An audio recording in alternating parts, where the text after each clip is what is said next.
परम संत सद्गुरु हजूर राधा स्वामिಗಳ ವಾಕ್ಯ ಏನು ಪ್ರತಿಪಾದನೆ ಮಾಡ್ತಾರಂದ್ರೆ, ಆ ಕಾಲಪುರುಷನು ಈ ಜಗತ್ತಿನ ಜೀವಿಗಳಿಗೆ ಯಾವ್ಯಾವ ಭ್ರಮದಲ್ಲಿ ಹಾಕಿ ತನ್ನ ಆಹಾರ ಮಾಡಿಕೊಂಡನು, ಅದರದ್ದು ನಾನು ಏನೇನು ವರ್ಣನೆ ಮಾಡಿ ಹೇಳಿ. ಒಂದೇ ಅಲ್ಲ, ಭಕ್ತಿ ಭಾವದಲ್ಲಿ ಸಹಿತ ಆತನು ನಮಗೆ ಮರು ಹಾಕಿ ತನ್ನಂತೆ ಮಾಡಿಕೊಂಡಿದ್ದು. ಜೈ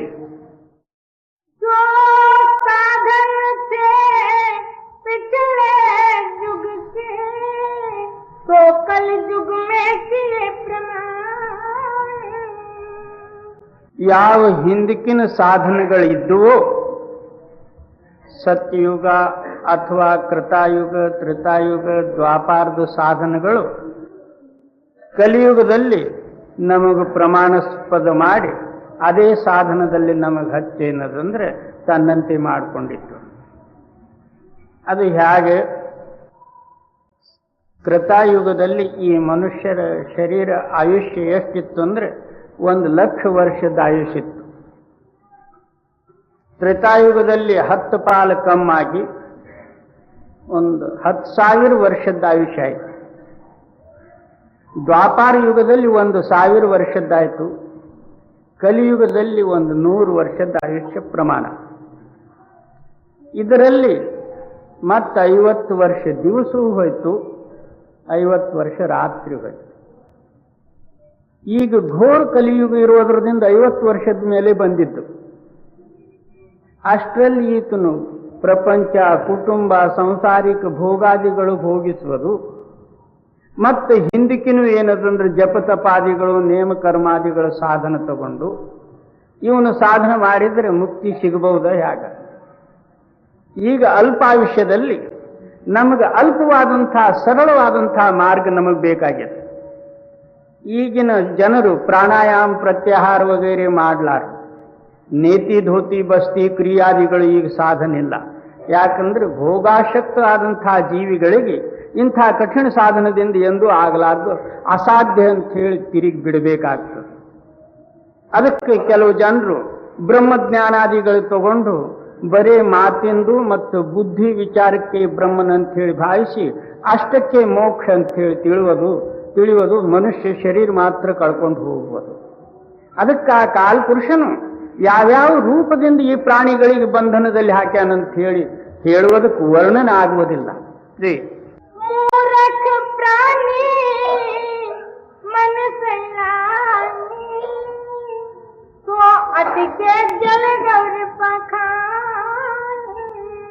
ಈಗ ಭಕ್ತಿ ಮಾಡತಕ್ಕಂಥ ಪುರುಷರು 4 ವಿಧವಾಗಿ ಮಾಡತಕ್ಕದ್ದು. ಕೆಲವರು ಏನು ತಿಳಿಲಾರ್ದವರು ನೀರ ಮತ್ತು ಕಲ್ಲಿನಲ್ಲಿ ಕೂತು ಬಿಟ್ರು.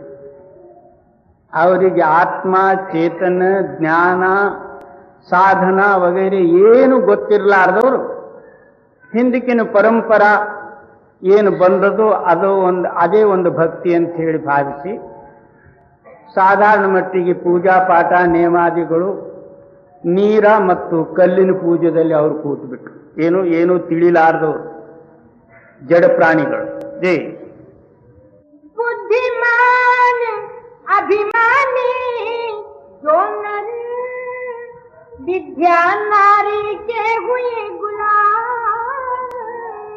ಅದಕ್ಕಿಂತಲೂ ತಮ್ಮಷ್ಟಕ್ಕೆ ತಾವು ವೇದಜ್ಞೆ ಮತ್ತು ಬುದ್ಧಿಶಾಲಿಗಳನ್ನತಕ್ಕಂಥವ್ರು ಏನದಂದ್ರೆ ವಿದ್ಯಾರೂಪವಾದಂತಹ ಸ್ತ್ರೀ ಗೊತ್ತಾಗಿ ಬಿಟ್ರು. 4 ವೇದ, 6 ಶಾಸ್ತ್ರ, 18 ಪುರಾಣ ಮತ್ತು ಉಪಗ್ರಂಥಗಳು, ಉಪನಿಷದಾದಿಗಳು ಓದಿ ಅದಕ್ಕೆ ಒಂದು ಮುಕ್ತಿ ಮಾರ್ಗ ಅಂತ ಹೇಳಿ ತಿಳಿದು ಅದರಲ್ಲೇ ಏನದಂದ್ರೆ ಆಯುಷ್ಯ ಕಳೆದ್ಬಿಟ್ರು. ತಾವು ವಿಚಾರ ಮಾಡಿ ನೋಡ್ರಿ, ಎಷ್ಟು ಜನರಿದ್ದೀರಿ ಅಂದ್ರೆ ಅಷ್ಟು ಜನರದ್ದು ಬುದ್ಧಿ ಒಂದು ಭಿನ್ನವಾಗ್ಯದ. 4 ವೇದಗಳು 4 ರೂಪವಾಗಿ ಹೇಳಿದ್ದು.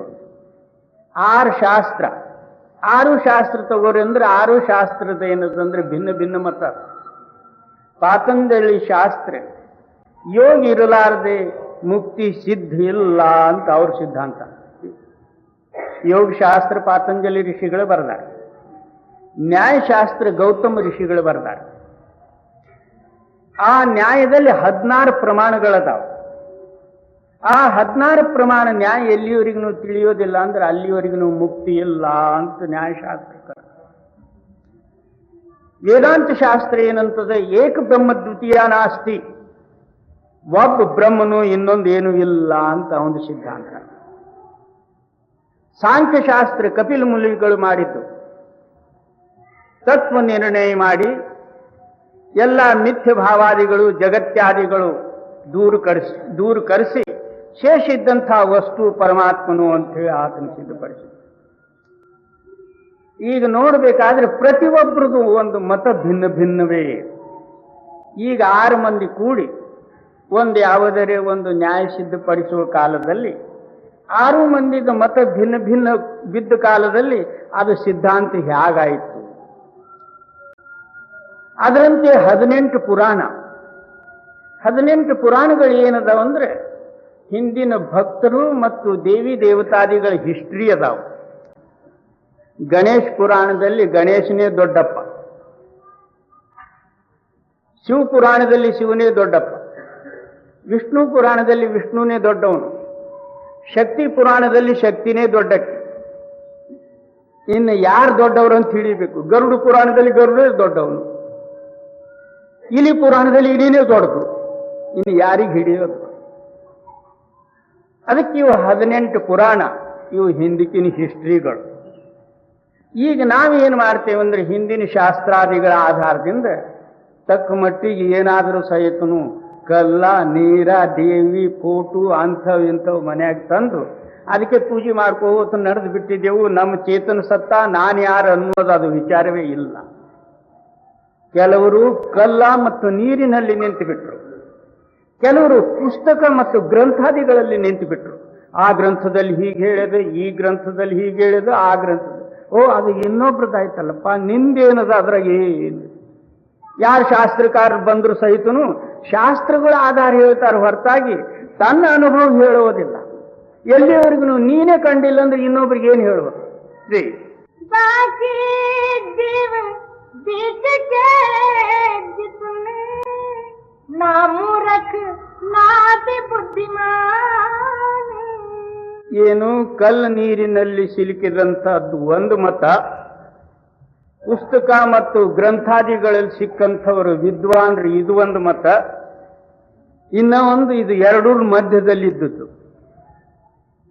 ಆ ಕಲ್ಲು ನೀರಾದಿಗಳಿಗೂ ಮಹತ್ವ ಕೊಟ್ಟು ಆ ದೇವಿ ದೇವತಾದಿಗಳ ಪೂಜಾ ಪಾಠವೂ ಮಾಡುವುದು. ಕೆಲವರು ಯಾರಾದರೂ ಸಹಿತ ಬ್ರಹ್ಮಜ್ಞಾನಿಗಳು ಸಿಕ್ಕರೆ ಅತ್ಲಾಗ ಬ್ರಹ್ಮಸ್ವರೂಪವೂ ಆಗಿ ಕೂಡುವುದು. ಇವರು ಅತ್ಲಾಗೂ ಇತ್ಲಾಗೂ ಎರಡೂ ಕಡೆ ಇದ್ದದ್ದು ಇದು ಒಂದು ಮತ. ಸಮಯ ಬಂದಾಗ ಕರ್ಮಕಾಂಡವೂ ಮಾಡುವುದು ಮತ್ತು ಸಮಯ ಬಂದಾಗ ಕರ್ಮಕಾಂಡಕ್ಕೆ ಹಾರಿಸಿನೂ ಒಗೆಯುವುದು, ಇದು ಒಂದು ಮತ. ಒಂದು ಮೊದಲಿಂದು ಜಡವಾದದ್ದು, ಎರಡನೇದ್ದು ವಿದ್ವಾನ್ರು, ಮೂರನೇದ್ದು ಇದು ಇತ್ಲಾಗ ಅತ್ಲಾಗ ಎರಡೂ ಕಡೆ ಇದ್ದದ್ದು ಇದು ಒಂದು ಮತ. जप तप व्रत संयम बहु धोखे पंच अग्नि में जले निदान. ಇನ್ನು ನಾಲ್ಕನೇದ್ದು ಯಾವ್ದಂದ್ರೆ ಮನೆ ಮಾರಾದಿಗಳು ಬಿಡುವುದು, ಗ್ರಹ ಪ್ರಪಂಚಾದಿಗಳು ತ್ಯಜಿಸುವುದು, ಆರಣ್ಯದಲ್ಲಿ ಹೋಗುವುದು, ಕಂದು ಮೂಲಾದಿಗಳು ಗ್ರಹಣ ಮಾಡುವುದು, ಕೆಲವರು ಏನದಂದ್ರೆ ಉಪವಾಸ ಇರುವುದು, ಅಥವಾ ಏನದಂದ್ರೆ ಹಾಲಾದಿಗಳು ಕುಡಿದು ಇರುವುದು, ಫಲಹಾರಾದಿಗಳು ಮಾಡುವುದು. ಈ ನೀವೇನು ಮಾಡಿ ಏನ್ರಿ ನಾವು ಊಟ ಮಾಡೋದಿಲ್ಲ ಮತ್ತೇನು ಖಾಲಿ ಫಲಹಾರ ಮಾಡ್ತೀನಿ ಇಷ್ಟೇ ಅಂತ. ಇನ್ನೊಬ್ಬ ನೀನೇ ನಾನು ಬರೀ ಹಾಲು ತಗೋತೀನಿ ಮತ್ತೆ ಇನ್ನೊಬ್ಬನೇ. ಕಲ್ಯಾಣ ದುರ್ಗದಲ್ಲಿ ಒಬ್ಬ ಪೆರಗ ಸ್ವಾಮಿ ಅಂತ ಬಂದಿದ್ದ, ಅವನು ಬರೀ ಮೊಸರೇ ಕುಡಿಯೋದು, ಇನ್ನೊಂದೇನು. ಇವು ಇಂಥ ಪೆರಗ ಸ್ವಾಮಿಗಳು ಇವ್ರದೊಂದು ಮತ. ಮನಿ ಮಾರಾದಿಗಳು ಬಿಡೋದು, ಗೋಶ ಹಾಕೊಳ್ಳೋದು, ಬಬು ಛತ್ಕೊಳ್ಳೋದು, ಬೇಸು ಲೇಪನ ಮಾಡೋದು, ಜಗತ್ತದವ್ರಿಗೆ ಇವ್ರು ಟೊಪ್ಪಿಗೆ ಹಾಕೋದು, ಇವ್ರಿಗೆ ಅವ್ರು ಟೊಪ್ಪಿಗೆ ಹಾಕೋದು, ಇದು ಒಂದು ಮತ. ಇಂಥ 4 ಮತ ಇವೆಲ್ಲ ಏನಂದ್ರೆ ಇವ್ರದ್ದು ದೋಷ ಅಲ್ಲ. ಆ ಕಾಲಪುರುಷನೇ ಇವ್ರ ಬುದ್ಧಿ ಮ್ಯಾಲೆ ಇಂಥ ಆವರಣೆ ಹಾಕಿ ಎತ್ಲಗಿರಿ ಮಾರ್ಗ ನಡೆದಂಗೆ ನಡೆದಿರ್ಬೇಕು, ಮತ್ತೆ ತಿರುಗಿ ಏನದಂದ್ರೆ ಕಾಲ್ಚಕ್ರದಲ್ಲೇ ಇದ್ದಿರಬೇಕು. ಆತಂದಿದು ಜೈ. देखो चरित्र काल करता के कोई सिर कोई पैर रूढ़ा. ಅದಕ್ಕೇನಂತಾರೆ, ಆ ಕರ್ತ ಕಾಲ ಪುರುಷನ ಚರಿತ್ರ ನೋಡ್ರಿ. ಯಾರಿಗೆ ಕಾಲೇ ಹಿಡಿಸಿ ಬಿಟ್ಟಾನ, ಯಾರಿಗೆ ತಲೆನೇ ಹಿಡಿಸಿ ಬಿಟ್ಟಾನ, ಯಾರಿಗೆ ಹೇಳ್ತಾನೆ ನೀವು ಬದ್ರಿನಾರಾಯಣದಲ್ಲಿ ಹೋಗ್ಲಾರ್ದೆ ಮುಕ್ತಿ ಇಲ್ಲ, ಇನ್ನೊಬ್ಬರಿಗೆ ಹೇಳ್ತಾನೆ ರಾಮೇಶ್ವರಕ್ಕೆ ಹೋಗ್ಬೇಕು, ಮತ್ತೊಬ್ಬನಿಗೆ ಹೇಳ್ತಾನೆ ಜಗನ್ನಾಥಕ್ಕೆ ಹೋಗ್ಬೇಕು, ಮತ್ತೊಬ್ಬನ ಹೇಳ್ತಾನೆ ಕಾಶಿಗೆ ಹೋಗ್ಬೇಕು. ಇವು ಹೋಗೋದು ಬರೋದೇ ಆಯ್ತು, ಹೊರತಾಗಿ ನಿಂದ್ರೋದು ಎಲ್ಲಿ ಜಿ. भटक भटक भटकाया सब जग कोई न लगाया ठौर ठिकान. ಈ ಪ್ರಕಾರ ತಿರುಗಾಡುವುದೇ ಆಯ್ತು, ಮನುಷ್ಯನ ಚಲಾಯಮಾನವೇ ಆಯ್ತು. ಮತ್ತೆ ಎಲ್ಲಿ ತನ್ನ ಸ್ಥಾನ ಮಾತ್ರ ಇನ್ನೂವರೆಗೂ ಮಾಡಲಿಲ್ಲ. ನಾನು ಎಲ್ಲಿಗೆ ಹೋಗಬೇಕಾಗ್ಯದ, ನಾನು ಎಲ್ಲಿದು ಬಂದಿದ್ದು, ನನ್ನ ನಿಜವಾದಂತಹ ಸ್ಥಾನ ಯಾವುದು, ಅದಕ್ಕೆ ಹೋಗೋದಕ್ಕಾಗಿ ಏನು ಮಾಡಬೇಕಾಗಿಲ್ಲ ಅದು ಮಾತ್ರ ಇನ್ನೂ ಗೊತ್ತಾಗಲಿಲ್ಲ ಜೈ. ऐसी हाथ देख जगत के संत सतगुरु प्रगटिया. ಜಗತ್ತೆಂದು ಇಂಥ ಸ್ಥಿತಿ ಮತ್ತೇನದಂದ್ರೆ ಆ ಕಾಲಪುರುಷನ ಮರವಿನ ಆವರಣೆ ಹಾಕಿದ್ದು ನೋಡಿ ಸಂತ ಸದ್ಗುರು ಏನದಂದ್ರೆ ಜಗತ್ತದಲ್ಲಿ ಪ್ರಗಟ ಆದರು ಜಿ. गुरु सेवा और नाम महात्म सत्संग सतगुरु किया बखान. ಸಂತ ಮತದ ಸಿದ್ಧಾಂತ ಏನು? ಸದ್ಗುರು ಸೇವಾ, ನಾಮದ ಮಹತ್ವ, ಮತ್ತೇನದಂದ್ರೆ ಅಭ್ಯಾಸ ಸಾಧನ. ಗುರು ಸೇವಾ ಅಂದ್ರೆ ಏನು ಅಂದ್ರೆ ಅನ್ಯನ್ಯ ಭಾವ ನಮ್ಮ ಹೃದಯದಲ್ಲಿ ಧಾರಣ ಮಾಡಿ ತನ ಮತ್ತು ಮನ ಮತ್ತು ಧನದ ಅಹಂಕಾರಾದಿಗಳ ದೂರೀಕರಿಸುವುದಕ್ಕಾಗಿ ಅನ್ಯನ್ಯ ಭಾವ ಸೇವಾ. ಗುರು ಏನಂತಾನೆ, ನಿಮ್ಮ ಅಂತರದಲ್ಲಿ ಒಂದು ಸತ್ಯ ಶಕ್ತಿ ಅದ, ಅದಕ್ಕೆ ನಾಮ ಮತ್ತು ಧ್ವನಿ ಮತ್ತು ಶಬ್ದ ಅಂತ ಹೆಸರ. ಆ ಶಬ್ದ ಏನದ, ಸರ್ವವ್ಯಾಪಿ ಅದ. ಬೆಂಕಿಯಲ್ಲಿ ಶಬ್ದದ, ನೀರಿನಲ್ಲಿ ಶಬ್ದದ, ಪೃಥ್ವಿಯಲ್ಲಿ ಶಬ್ದದ, ಆಕಾಶದಲ್ಲಿ ಶಬ್ದದ, ವಾಯುದಲ್ಲಿ ಶಬ್ದದ. ಮಾತ್ರ ಬೆಂಕಿ ಶಬ್ದಕ್ಕೆ ಸುಡುವುದಿಲ್ಲ, ನೀರ ಶಬ್ದಕ್ಕೆ ಮುಳುಗಿಸುವುದಿಲ್ಲ, ಗಾಳಿ ಶಬ್ದಕ್ಕೆ ತಗೊಂಡು ಹೋಗುವುದಿಲ್ಲ. ಅದು ಶಬ್ದ ಇದ್ದಕ್ಕಿದ್ದಂಗೆ ಸ್ಥಾಯಿ ಅದ. ಅದೇ ಶಬ್ದ ಏನದಂದ್ರೆ ನಿಮ್ಮ ಅಂತರದಲ್ಲಿ ವ್ಯಾಪಕ ಇರುವುದರಿಂದ ಜೀವನ ಆಗಿತ್ತು. ಈ ಶರೀರಾಭಿಮಾನದಿಂದ ಕಡೆಗಾದ್ರೆ ಅದೇ ಶಬ್ದ ಆತ್ಮರೂಪ ಆಗ್ತಕ್ಕಂಥದ್ದು. ಮೇಲಕ್ಕೆ ಹೋದ ನಂತರ ಅದೇ ಪರಮಾತ್ಮನಲ್ಲಿ ಕೂಡಿ ಪರಮಾತ್ಮ ರೂಪ ಆಗ್ತಕ್ಕಂಥದ್ದು. ಅದು ಎಂದೂ ಹೋಗಿಲ್ಲ, ಎಂದೂ ಬಂದಿಲ್ಲ. ಆ ಶಬ್ದ ಈ ಜಗತ್ತದಲ್ಲಿ ಹೇಗೆ ವ್ಯಾಪಕದಂದ್ರೆ, ಕುಂಬಾರನು ಪಾತ್ರೆಗಳು ಮಾಡ್ತಾನೆ, ಮಾಡುವುದಕ್ಕಿಂತಲೂ ಮೊದಲಾದ್ರೂ ಆ ಶಬ್ದ ಇತ್ತು. ಆತನು ಮಣ್ಣಾದಿಗಳು ತಂದು ತುಳಿದು ಅದಕ್ಕೆ ಚೆನ್ನಾಗಿ ಏನದಂದ್ರೆ ಪಾತ್ರೆ ಮಾಡಿದ ನಂತರ ಅದರಲ್ಲಿ ಆಕಾಶ ಹೇಗೆ ವ್ಯಾಪಕ ಆಯಿತು, ಅದರಂತೆ ಏನದಂದ್ರೆ ಶಬ್ದವು ವ್ಯಾಪಕ ರೂಪವೇ. ಆ ಪಾತ್ರೆ ಒಡೆದ ನಂತರ ಆಕಾಶ ಎಲ್ಲಿ ಹೋಯಿತು, ಎಲ್ಲಿ ಹೋಗಲಿಲ್ಲ. ಮತ್ತು ಆ ಪಾತ್ರೆಯಲ್ಲಿ ಆಕಾಶ ವ್ಯಾಪಕ ಇರುವುದರಿಂದ ಆಕಾಶಕ್ಕೆ ಬಂಧನ ಇಲ್ಲ. ಹಾಗೆ ನಮ್ಮ ಅಂತರದಲ್ಲಿ ಆ ಸತ್ಯ ಶಬ್ದ ಇದ್ರೂ ಬಂಧನದಾಯಕ್ಕಿಲ್ಲ. ನಾವು ಹೇಗೆ ಕರ್ಮಗಳು ಮಾಡ್ತೇವೋ ಅದರಂತೆ ಸುಖ ದುಃಖಾದಿಗಳು ನಮಗೆ ಸಿಗ್ತಾವೆ, ಹೊರತಾಗಿ ಶಬ್ದಕ್ಕೆ ಮಾತ್ರ ಸುಖ ದುಃಖಾದಿಗಳು ಏನೂ ಇಲ್ಲ. ಬೆಂಕಿಯಲ್ಲಿ ಶಬ್ದ ಇದ್ರೂ ಸಹಿತ ಬೆಂಕಿ ಶಬ್ದಕ್ಕೆ ಹೇಗೆ ಸುಡುವುದಿಲ್ಲೋ ಅದರಂತೆ ನಮ್ಮಲ್ಲಿ ಇರ್ತಕ್ಕಂಥ ಶಬ್ದಕ್ಕೆ ನಾವು ಮಾಡಿದಂತಹ ಕರ್ಮದ್ದು ಏನೂ ಸಂಬಂಧ ಇಲ್ಲ. ಅದಕ್ಕೇನಂತಾರೆ ಅವರು, गुरु सेवा और नाम महात्म सत्संग सतगुरु किया बखान. ಸಂತರ ಸಿದ್ಧಾಂತ ಏನು? ಮೊದಲೇನದಂದ್ರೆ ಸತ್ಸಂಗ. ಸತ್ಸಂಗ ನಾವು ಎದಕ್ಕೆ ಅನ್ನಬೇಕು ಇದು ಮೊದಲು ತಿಳ್ಕೋಬೇಕು. ಸತ್ಸಂಗದಲ್ಲಿ ನಮ್ಮ ಚಿತ್ತ ಸತ್ಯಕ್ಕೆ ಸಂಗ ಮಾಡಬೇಕು. ಆ ಸತ್ಯದ ಜ್ಞಾನ ನಮ್ಮ ಹೃದಯದಲ್ಲಿ ಪ್ರೇರಣೆ ಆಗಬೇಕು. ಅದರ ಹೆಸರೇ ಸತ್ಸಂಗ. ಸತ್ಸಂಗ ಉತ್ಥೇ ಜಾಣಿಯೇ ಜಿಥ್ಥೇ ಏಕೋ ನಾಮ್ ಬಖಾಣಿಯೇ. ಸತ್ಸಂಗ ಅದರ ಹೆಸರದ. ಯಾವ ಸ್ಥಾನದಲ್ಲಿ ಒಂದೇ ನಾಮದ ಮಹಿಮೆ ಅದಂದ್ರೆ ಅದರ ಹೆಸರು ಸತ್ಸಂಗ. ಸತ್ಸಂಗ ಸಮ ತೀರ್ಥ ನೈಕೋಯಿ. ಸತ್ಸಂಗದ ಸಮಾನ ಜಗತ್ತದಲ್ಲಿ ಯಾವುದೂ ತೀರ್ಥ ಇಲ್ಲ. ಈಗ ತಾವು ಈಗಿನ ಸಮಯದಲ್ಲಿ ಕೂತೀರಿ, ನಮ್ಮ ಮನಸ್ಸಿನಲ್ಲಿ ಅನೇಕ ತರಂಗಗಳು ಹೇಳ್ತಕ್ಕಂಥವು ಅವು ಎಲ್ಲಿ ಅಡಿಗ್ಯಾವೋ ಗೊತ್ತಿಲ್ಲ. ಇದೇ ನೀವು ಹೋಗಿ ತೀರ್ಥದಲ್ಲಿ ಸ್ನಾನ ಮಾಡುವ ಕಾಲದಲ್ಲಿ ನಮ್ಮ ಮನಸ್ಸಿನ ತರಂಗಗಳು ಅಡಗ್ತಾವ, ಎಲ್ಲಿ ಇಲ್ಲ. ಒಂದು ಗಂಟೆ ಸಹಿತ ಏನದಂದ್ರೆ ನಾವು ಮನಸ್ಸಿಗೆ ಈ ಸತ್ಯದಲ್ಲಿ ಪ್ರೇರಣೆ ಮಾಡಿ ನಿಲ್ಲಿಸುವುದರಿಂದ ಇದರಂತಹ ಪುಣ್ಯವೇ ಮತ್ಯಾವುದೂ ಇಲ್ಲ. ನಾವು ಹೊರಗಿದ್ದ ಕಾಲದಲ್ಲಿ ಈಗಿನ ಟೈಮ್ನಲ್ಲಿ ನಮ್ಮ ಮನಸ್ಸು ಏನೇನು ಬೇಡ್ತಿತ್ತೋ, ಒಳಗೆ ಕೂತು ಏನೇನು ಗಲಾಟೆ ಹಚ್ತಿತ್ತೋ ಅಂಥ ಮನಸ್ಸನ್ನತಕ್ಕಂಥದ್ದು ಈಗ ಸತ್ಯ ವಾಕ್ಯದ ಕಡೆ ಏನದಂದ್ರೆ ಲಕ್ಷ್ಯ ಕೊಟ್ಟು ಸುಮ್ಮನೆ ಕೂತದ. ಇಂಥ ಸಮಯ ಏನದಂದ್ರೆ ಅದರ ಚಿತ್ತ ಆ ಸತ್ಯದಲ್ಲಿ ಕೂಡಿರ್ತದೆ. ದಿನಾಲೂ ಈ ಪ್ರಕಾರ ಹೆಚ್ಚಾಕೋತ ಹೋಗಿ ಒಂದ್ ದಿವಸ ಇದು ಸತ್ಯಮಯ ಆಗ್ತದೆ. ಸತ್ಯದ ವಿಚಾರ ಕೇಳುವುದರಲ್ಲಿ ಮಗ್ನನಾಗ್ತದೆ. ಅದರಂತೆ ತಾನು ಆಗುವುದಕ್ಕೆ ಪ್ರಯತ್ನ ಪಡೀತದೆ. ಯಾರು ಆ ಮಾರ್ಗ ತೋರಿಸ್ತಾರೋ ಅವರಿಗೆ ಶರಣ ಹೊಂದಬೇಕಾಗ್ತದೆ. ಇದರ ಹೆಸರು ಏನದಂದ್ರೆ ಸತ್ಸಂಗ. ಸತ್ಸಂಗ ಅಂದ್ರೆ ರಾಮ, ರಾವಣ, ಭೀಮ, ಅರ್ಜುನ ಕ್ರಿಯೇಟ್ ಅದು ಹೋಗೋದು ಮನೆಗೆ. ಇದರ ಹೆಸರು ಸತ್ಸಂಗ ಅಲ್ಲ. ಅವೆಲ್ಲ ಹಿಸ್ಟ್ರಿಗಳು, ನಿನ್ನ ಕಥೆ ಅಲ್ಲವು, ಇನ್ನೊಬ್ರದು. ಅದಕ್ಕೇನು ಸಂತರದೇನು ಸಿದ್ಧಾಂತ? ಮೊದಲು ಸತ್ಸಂಗ, ತದನಂತರ ನಾಮದ ಮಹಿಮೆ ಮತ್ತು ಗುರುವಿನ ಸೇವಾ. ಮೂರೇ ಸಿದ್ಧಾಂತ, ಮತ್ತಿನ್ನೊಂದೇನೂ ಇಲ್ಲ. ಬಸವಣ್ಣಪ್ಪ 8 ಸಿದ್ಧಾಂತಗಳು ಇಟ್ಟಿದ್ದ. ಅಷ್ಟಾವರಣ ಯೋಗದಿಂದ ಅದು ಸಿದ್ಧಪಡಿಸಿದ್ದ. ಸಂತ ಮತ್ತು ಸಿದ್ಧಾಂತ ಮೂರೇ ಇರು. ಮೂರರಲ್ಲಿ ಅವು 8 ಬಂದು ಬಿಡ್ತಾವ.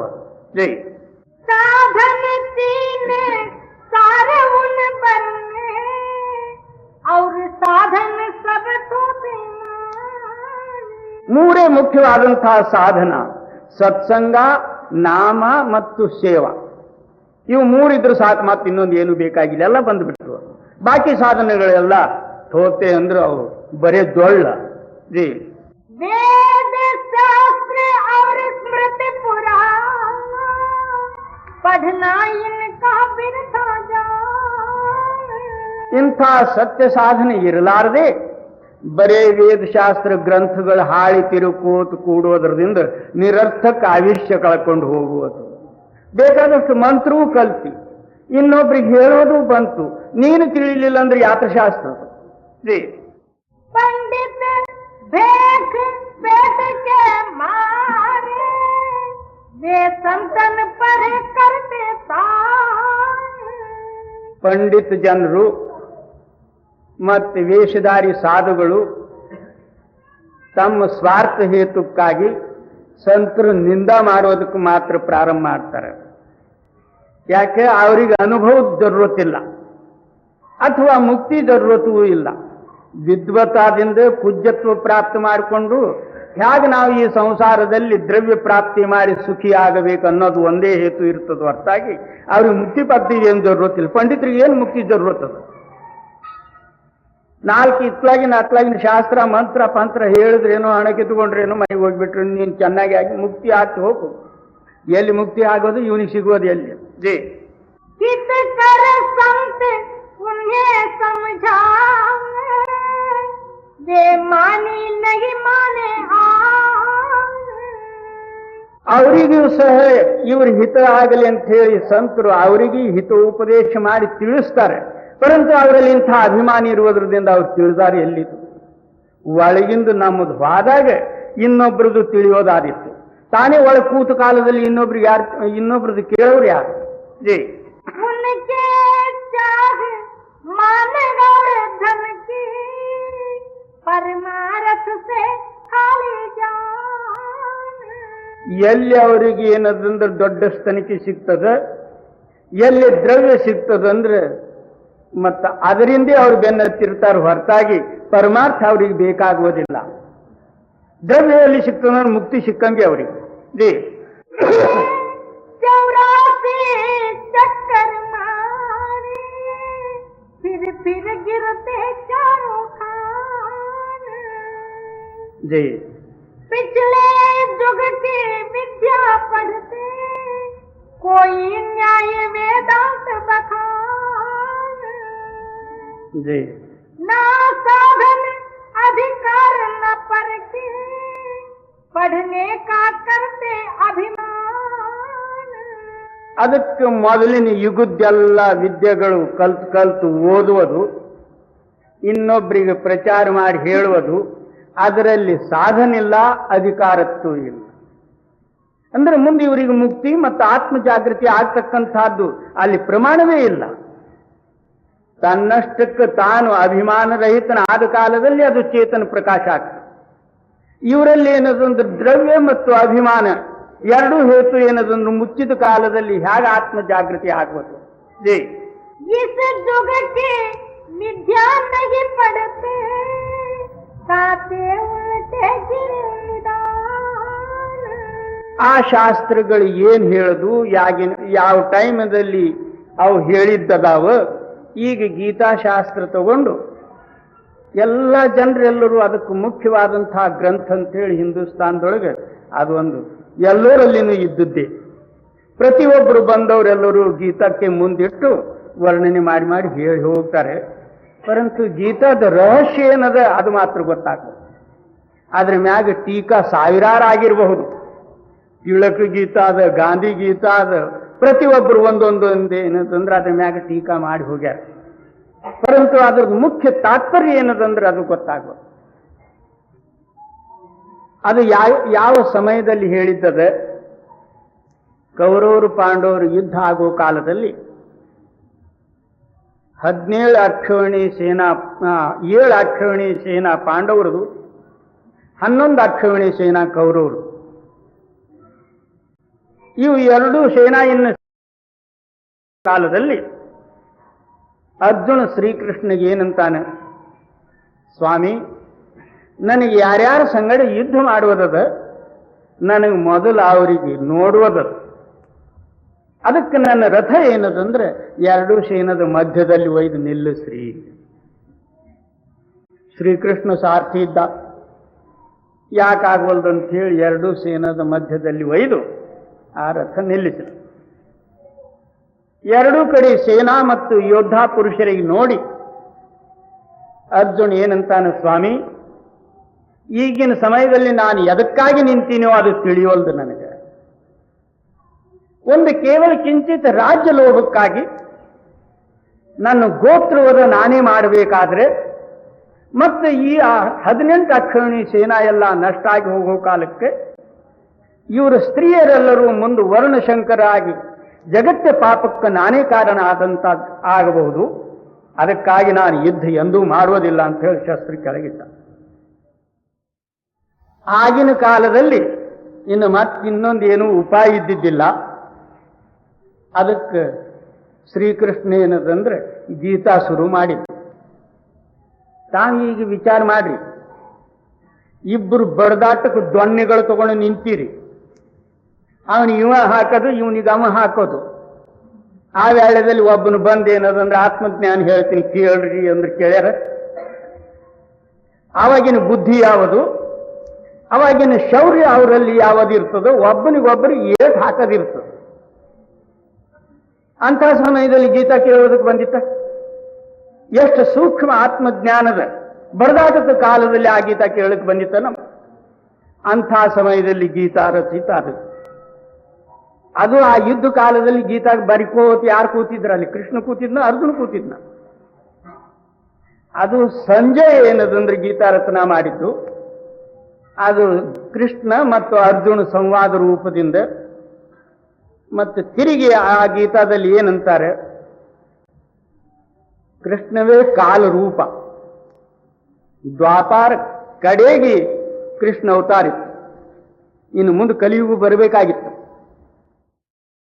ಇನ್ನೆಲ್ಲ ಏನದಂದ್ರೆ ಪುಣ್ಯ ನಾಶ ಆಗಲಾರದೆ ಕಲಿಯುಗ ಬರ್ಲಿಕ್ಕೆ ಶಕ್ಯವೇ ಇಲ್ಲ. ಅದಕ್ಕೆ ಪುಣ್ಯಶಾಲಿ ಧರ್ಮಗಳೆಲ್ಲ ಕ್ಷಯ ಮಾಡಬೇಕಾಗಿತ್ತು. ಅದಕ್ಕೆ ಆತನೇ ಕೂತು ಇಂಥದ್ದೊಂದು ಲಡಾಯಿ ಯೋಜನಾ ಮಾಡಿದ್ದು ಕೃಷ್ಣನೇ. ಅವು ಎಲ್ಲರೂ ಎಲ್ಲ ಧಾರ್ಮಿಕರು ವಗೈರೆ ಅಂಥವ್ರೆಲ್ಲರೂ ಹೋದ ಕಾಲದಲ್ಲಿ ಕಲಿಯುಗ ಪ್ರಾರಂಭ ಶುರು ಆಯಿತು. ಇನ್ನು ಆ ಗೀತಾದಲ್ಲಿ ಏನು ಹೇಳ್ತಾರೆ, ಕರ್ಮ ಮಾಡಿ ನಿಷ್ಕರ್ಮಿ ಆಗು. ಮುಖ್ಯ ಏನದಂದ್ರೆ ನೀನು ಎಲ್ಲರಿಗೆ ಹೊಡೆದು ನಾನು ಹೊಡೆದಿಲ್ಲ ಅಂತ ಹೇಳಿ ಕಡಿಗಾಗು ಅನ್ನೋದು ಸಿದ್ಧಾಂತ. ನೀನು ಕರ್ಮ ಮಾತ್ರ ಮಾಡು, ಕ್ಷತ್ರಿಯ ಧರ್ಮದ ಅನುಸಾರವಾಗಿ ನೀನು ಕರ್ಮ ಮಾಡು ಮತ್ತು ನಿಷ್ಕರ್ಮಿ ಆಗು ಅಂತ ಹೇಳಿ ಆ ಕರ್ಮದ ಸಿದ್ಧಾಂತ ಗೀತಾದ್ದು. ಈಗ ತಾವು ವಿಚಾರ ಮಾಡ್ರಿ, ಮೊದಲು ಹೇತು ಇರಲಾರದೆ ಕರ್ಮವೇ ಆಗೋದಿಲ್ಲ. ಯಾವುದೇ ಒಂದು ಹೇತು ಇರಲಾರದೆ ಕರ್ಮ ಆದಿತ್ತ ಹೇಗೆ? ಅಲ್ಲಿ ಕೌರವರು ಪಾಂಡವರು ಯುದ್ಧ ಮಾಡ್ಬೇಕನ್ನೋದು ಹೇತು ಇತ್ತಲ್ಲ, ಇನ್ನು ಕರ್ಮ ಮಾಡಿ ನಿಷ್ಕರ್ಮಿ ಹೇಗಾಗ್ತಿ? ಕಡೆಗೆ 18ನೇ ಅಧ್ಯಾಯದಲ್ಲಿ ಹೊಡೆದವನು ಇಲ್ಲ, ಹೊಡೆಸಿಕೊಂಡವನು ಇಲ್ಲ, ಆತ್ಮ ಅಮರ ಪುರುಷನು, ಆತನಿಗೆಂದು ಸಾವಿಲ್ಲ ಮರಣಿಲ್ಲ, ನಾನು ನಿಮಿತ್ತ ಮಾತ್ರ ಏನದಂದ್ರೆ ನಿನಗೆ ಎದುರು ಮಾಡೀನಿ, ಹೊಡೆಯವನು ನಾನೇ ಅಂತ ಹೇಳಿ ಎಲ್ಲ ಹೇಳ್ತಾರೆ. ಕಡೆಗೆ ಸಂಪೂರ್ಣ ಎಲ್ಲ ಯುದ್ಧ ಆದ ನಂತರ ಓಸು ಮಂದಿ ಸತ್ತ ನಂತರ ಏನಂತಾನೆ, ನಿಮಗೆ ಗೋತ್ರವದದ ಪಾತಕ ಬಂತು, ಅಶ್ವಮೇಧ ಯಜ್ಞ ಮಾಡಬೇಕು ಅಂದ. ಒಮ್ಮೆ ಏನದಂದ್ರೆ ಆತ್ಮನು ಕರ್ಮರಹಿತ ಆದ ನಂತರ ಮತ್ತೆ ಯಜ್ಞ ರೂಪವಾದಂತಹ ಕರ್ಮ ಮಾಡಿ ಪಾಪ ಕಳ್ಕೊಳ್ಳೋದು ಹೇಗೆ? ಅದು ನಾವು ವಿಚಾರ ಮಾಡಲಾರ್ದು ಹಾಗೆ ಎಲ್ಲರೂ ಬಂದರೆ ನಾವು ಅದರಂತೆ ಹೋಗಿ ಹೌದೌದು ಅನ್ನೋದೇ ತಲೆ ತೂಗುವುದೇ. ಪರಂತು ಅಲ್ಲಿ ವಿಚಾರ ಮಾಡಬೇಕಲ್ಲ. ಒಮ್ಮೆ ಪಾಪರಹಿತವಾದಂತಹ ಆತ್ಮನು ಮತ್ತು ತಿರುಗಿ ಏನದಂದ್ರೆ ಪಾಪ ಸಂಬಂಧಕ್ಕೆ ಕಾರಣ ಏನಲ್ಲಿ? ಅಶ್ವಮೇಧ ಯಜ್ಞ ಮಾಡೋದಕ್ಕೆ ಕಾರಣ ಏನಾಗಿದೆ? ಅದು ಈ ರಹಸ್ಯ ತಿಳಿಲಾರ್ದ ಹಾಗೆ ಹೊತ್ಕೊಂಡು ಹೋಗ್ತಾರೆ ಗೀತಾ ಅವ್ರು. इस जुग की विद्या नहीं पढ़ते, साथे उल्टे गिरे निदान. ಈಗಿನ ಯುಗದ್ದೇನದಂದ್ರೆ ವಿದ್ಯಾ ಓದಲಾರ್ದೆ ಮತ್ತೇನದ ಉಲ್ಟಾ ಜನ್ಮ ಕಳ್ಕೊಂಡು ಹೋಗುವುದು. दीन गरीबी मत इस जुग की, और गुरु भक्ति कर परिणाम. ಈ ಯುಗದ್ದೇನದಂದ್ರೆ ದೀನತಾ, ನಮ್ರತಾ ಮತ್ತು ಗುರುಭಕ್ತಿ. ಇನ್ನು ಮಮಕಾರತ್ವ ದೂರ ಮಾಡುವುದಕ್ಕಾಗಿ ಒಂದು ದೀನತಾ ರೂಪವಾದಂತಹ ಶಸ್ತ್ರವೇ ಬೇಕು. ನಾನು ಅನ್ನೋದಕ್ಕೆ ಹೋಗುವುದಕ್ಕಾಗಿ ದೀನತಾ ಬೇಕಾಯ್ತು. ಮತ್ತು ಗುರುಭಕ್ತಿ, ನಾಮ ಅಭ್ಯಾಸ ಈಗಿನ ಯುಗದ್ದು. ಈಗಿಂದ ಹೀಗೆ ಮಾಡ್ರಿ, ಈಗಿಂದ ಹೀಗೆ ನೋಡುವುದದ. ಈಗ ಮಾಡಿ ಮುಂದೆ ಏನಾದರೂ ಎಂದಾದ್ರೂ ಪಡ್ಕೊಳ್ಳೋದಿಲ್ಲಿದು. ಹೀಗೆ ಮಾಡೋದು, ಹೀಗೆ ನೋಡೋದು. ಇದು ಹೇಗೆ ದಿವಸದ ಪಗಾರ, ಮ್ಯಾಗಿನ ಪಗಾರ ಅಂತ ಇರ್ತದೆ. ಎಷ್ಟು ಮಾಡ್ತೀಯ ಅಷ್ಟೇ ಸಂಬಳ. ಅದರಂತೆ ನೀನು ಎಷ್ಟು ಇವತ್ತು ಅಭ್ಯಾಸ ಕೂಡ್ತೀಯೋ ಅಷ್ಟು ನಿನಗೆ ಸಂಬಳ ಸಿಕ್ಕೇ ಸಿಗ್ತದೆ. ಹೀಗೆ ಮಾಡಿ, ಹೀಗೆ ನೋಡು. निर्मल निश्चल चित्त को गगन चढ़ावो शब्द निशान. ಈ ಪ್ರಕಾರ ದಿನಾಲು ಏನದಂದ್ರೆ ಸತ್ತ ನಾಮಸ್ಮರಣೆ ಮಾಡುವುದರಿಂದ ನಿನ್ನ ಚಿತ್ತ ನಿರ್ಮಲವಾಗಿ ಮತ್ತು ನಿನ್ನ ಚೇತನ ಸತ್ತ ಈ ಮೊದಲು ಏನದಂದ್ರೆ ಕೈಕಾಲುಗಳು ಶೂನ್ಯ ಆಗ್ತಾವ. ನಿನಗೆ ಇದು ಪ್ರಮಾಣ ಕಾಣಿಸ್ತದೆ. ದಿನಾಲು ಅಭ್ಯಾಸ ಮಾಡುವ ಕಾಲದಲ್ಲಿ ಮೊದಲು ಕೈಕಾಲುಗಳು ಶೂನ್ಯ ಆಗ್ತಾವ. ಹೇಗೆ ನಿನ್ನ ಚೇತನ ಸತ್ತ ಮೇಲಕ್ಕೆ ಬರ್ತದೋ ಹಾಗೆ ಇದೆ ಶರೀರ ಎಲ್ಲ ಶೂನ್ಯ ಹಾಕೋತ ಹೋಗ್ತಾವ. ಮೇಲಿನ ಆಧಾರ ಸಿಕ್ಕ ಕೂಡಲೇ ನಿನ್ನ ಚೇತನ ಸತ್ತ ಶರೀರ ಬಿಟ್ಟು ಖಾಲಿ ಆಗ್ತದೆ. ಅಂದ್ರೆ ಇದರದಿಂದ ಈ ದೋಷಗಳದಿಂದ, ಈ ದೋಷಮಯವಾದಂತಹ ಶರೀರದಿಂದ ನೀನು ಕಡೆಗಾಗುವುದರಿಂದ ಮೇಲಿನ ಚೇತನ ಸತ್ತ ಏನದನ್ನು ನಿನ್ನ ಅಂತರದಲ್ಲಿ ಶಕ್ತಿ ರೂಪವಾಗಿ ಪ್ರಕಟ ಆಗ್ತದೆ. ಆ ವೇಳೆಯಲ್ಲಿ ಈ ಶರೀರ ಎಲ್ಲ ದೋಷರಹಿತ ಆಗ್ತದೆ, ನೀನು ನಿರ್ಮಲನಾಗ್ತದೆ. ನಾವು ಸುಮ್ಮನೆ ಇರೋದು ಇದರಲ್ಲೇ. ನೀನು ಯಾರು? ಬ್ರಹ್ಮಸ್ವರೂಪ ಅಂತ. ನೀನು ಹುಟ್ಟಿಲ್ ಸತ್ತಿಲ್ ನೋಡು. ಕೆಲವರು ವೇದಾಂತಿಗಳು ಏನಂತಾರೆ, ಏಕ ಅಖಂಡಿತ ಬ್ರಹ್ಮ ಅಸಂಗ ಅಜನ್ಯ ಅದೃಶ್ಯ ರೂಪಮಯ ತ್ಯಾಗವು ವಿಷಯಕಿ ಭೋಗವು ಇಂದ್ರಿಯ ಮಮ ಇಂದ್ರಿಯ ನಹಿ ಮೈ ಇಂದ್ರಿಯ ನಹಿ ಮೈ ಸಾಕ್ಷಿ ಕೂಟಸ್ಥ ಅಸಂಗ. ಇದು ಒಳ್ಳೆ ಜೋರವಾಗಿ ಹೇಳ್ತಿರ್ತಾರೆ. ಏನಂದ್ರೆ ನಾನು ಬ್ರಹ್ಮಸ್ವರೂಪ, ನಾನು ಇಂದ್ರಿಯಗಳಲ್ಲ, ನನ್ನೂ ಇಂದ್ರಿಯಗಳಲ್ಲ. ನಾನು ವಿಷಯ ತ್ಯಾಗ ಮಾಡಲಿ, ಅಥವಾ ಭೋಗಿಸ್ಲಿ, ನಾನದಕ್ಕೆ ಸಾಕ್ಷಿ ರೂಪವಾದಂತಹ ಕೂಟಸ್ಥ ಶಕ್ತಿ ಅಂತ ಹೇಳಿ. ಇದು ಸರಿನೇ ಇರಬಹುದು, ಪರಂತು ಯಾವ ಪುರುಷರದನೋ ಅದು ದೇವ್ರು ಬಲ್ಲ. ಈ ಹೇಳಪ್ಪುಗಳದು ಮಾತ್ರ ಅಲ್ಲ. ಅಲ್ಲ, ನೀನು ಇಂದ್ರಿಯಗಳ ಅಲ್ಲಂತಿ. ಇಂದ್ರಿಯಗಳ ಭೋಗದಲ್ಲಿ ಆಸಕ್ತಿ ಹೊಂದವರು ಯಾರು? ಭೋಗಗಳು ನೋಡಿದ ಕೂಡಲೇ ಇಂದ್ರಿಯಗಳು ನಾಯಿ ಓಡ್ದಂಗೆ ಓಡ್ತಾವ. ಆಗಿನ ಕಾಲದಲ್ಲಿ ನಾನು ಅಲ್ಲ ಅನ್ನೋರು ಯಾರು? ಭೋಗ ರೂಪ ಆಗ್ತಿ ಅಂದ್ರೆ ಹೇಳುವುದು ಎಷ್ಟು ಮಿಥ್ಯ. ತ್ಯಾಗೋ ವಿಷಯಕ್ಕೆ ಭೋಗವ ಇಂದ್ರಿಯ. ಬೇಕಾದ್ರೆ ನನ್ನ ಮನಸ್ಸು ವಿಷಯಗಳು ತ್ಯಾಜ್ಯ ಮಾಡಲಿ ಅಥವಾ ಇಂದ್ರಿಯಗಳು ಭೋಗಿಸ್ಲಿ, ನನಗದ್ರದ್ದೇನು ಸಂಬಂಧ ಇಲ್ಲ ಅಂತ ಕಡೆಗೆ ಹಾಕ್ತಾರೆ. ಮಾತಿನಿಂದ ಸಮಯ ಬಂತಂದ್ರೆ ಬಿಡೋದಿಲ್ಲ. ಇದ್ರ ಹೆಸರು ವೇದಾಂತ ಅಲ್ಲದು. ವೇದಾಂತ ಹೇಗದ ಅಂದ್ರೆ ಏಕಬ್ರಹ್ಮದ ಜ್ಞಾನಾಸ್ತಿ ಅಂದ್ರೆ ಜಗತ್ತು ಮರಿಬೇಕಲ್ಲ, ಒಬ್ಬನೇ ಬ್ರಹ್ಮದಲ್ಲಿ ನೀನು ಐಕ್ಯ ಆಗಬೇಕಲ್ಲ. ಅದರ ಹೆಸರು ಏನದಂದ್ರೆ ಏಕಬ್ರಹ್ಮ. ಇದು ರಹಸ್ಯ ತಿಳಿಲಾರ್ದೆ ನಾವು ಇನ್ನೊಬ್ಬರಿಗೆ ಮಾತ್ರ ಹೇಳ್ತೇವೆ. ಇಂದ್ರಿಗೆ ನಮಗೆ ಏನೂ ಸಂಬಂಧ ಇಲ್ಲ. ಇಂದ್ರಿಗಳು ಎದುರು ಭೋಗ ಬಂದಾಗ ಒಂದು ಸಮಯದಲ್ಲಿ ಒಬ್ಬ ರಾಜನು ಒಂದು ಬೆಕ್ಕಿಗೆ ಕಲಿಸಿದ್ದ. ಸಾಯಂಕಾಲ ಆದ ಕೂಡಲೇ ಅದ್ರ ತಲೆ ಮ್ಯಾಗ ಒಂದು ಪಣತಿ ಕೊಟ್ಟು ಅದ್ರಾಗ ಎಣ್ಣೆ ಹಾಕಿ ದೀವಿಗೆ ಹಚ್ಚಿ ಅದ್ರ ಮ್ಯಾಗ ಇಡೋದು. ಅದು ಎಷ್ಟು ಮಂದಿ ಸಭಿಕರು ಕೂತರು ಸಹಿತ ಬೆಕ್ಕೇನದೊಂದು ಸಮಾಧಾನದಿಂದ ಹಾಗೆ ದೀವಿಗೆ ತಗೊಂಡು ಕೂಡೋದು. ರಾಜ್ಯನು ಬಂದವರಿಗೆಲ್ಲ, ಪ್ರಧಾನಿಗಳಿಗೆ, ದೊಡ್ಡ ದೊಡ್ಡವರಿಗೆಲ್ಲ ಏನನ್ನುವುದು, ನೀವು ಇಂಥ ದೊಡ್ಡ ದೊಡ್ಡ ತಿಳುವಳಿಕೆ ಉಳ್ಳವರಾಗಿ ರಾಜ್ಯ ಸತ್ತ ನಡೆಸ್ತಕ್ಕಂಥವ್ರು, ನೀವು ಒಂದು ನಮ್ಮ ಮಾತು ಕೇಳೋದಿಲ್ಲ, ನಮ್ಮ ಮಾತು ಮೀರ್ತೀರಿ. ಏಕಶ್ಚಿತ್ ಜಡ ಪ್ರಾಣಿ ಬೆಕ್ಕು ನೋಡ್ರಿ ಇದು ಯಾಕೆ ಕೂತದ, ದಿನಾಲು ಇದೇ ಹೇಳ್ಬಿಡೋದು. ಒಂದ್ ದಿವಸ ಪ್ರಧಾನಿಗೆ ಈ ಮಾತು ಏನದಂದ್ರೆ ಸಿಟ್ಟು ಬಂತು. ಇನ್ನೇನು ಮಾಡ್ಬೇಕಂತ ಹೇಳಿ ಒಂದು ಹೋಗೋ ಕಾಲಕ್ಕೆ ಜೇಬಿನಲ್ಲಿ ಒಂದು ಇಲಿ ಹಾಕೊಂಡು ಹೋಗ್ಬಿಟ್ಟ. ರಾಜ್ಯರು ಈ ಪ್ರಕಾರ ಹೇಳೋ ಕಾಲಕ್ಕೆ ಆ ಜೇಬಿನಲ್ಲಿ ಇಲಿ ತೆಗೆದು ಬೆಕ್ಕಿನ ಮುಂದೆ ಬಿಟ್ಟ. ಬಿಟ್ಟು ಕೂಡಲೇ ಬೆಕ್ಕು ಪಣತಿ ಎಲ್ಲ ಬಿಟ್ಟು ಇಲಿ ಬೆನ್ನು ಹತ್ತಿ ಬಿಡ್ತು. ಆವಾಗ ರಾಜ ತಣ್ಣ ಕೂತು ಕತ್ತಲೆಯಲ್ಲಿ.